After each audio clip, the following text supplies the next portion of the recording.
Hello guys, good evening. Ito nagluluto ako ng tinola. Ito pinitas ko lang itong sili. At itong aking papaya. Ayan, medyo nahinog pa yung isa. Pinitas ko kanina.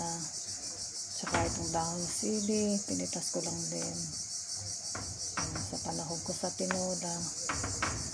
Tinola to ni Habi tsaka sa akin. Kasi kay Stelio, hindi siya kumakain itong tinola. Kaya yung kanya ay sa oven naman.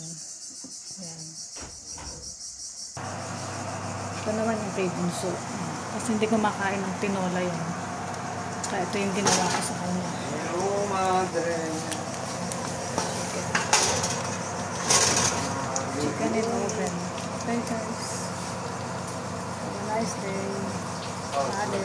Dito kami sa bundok. Pale. Okay guys. Have a nice day.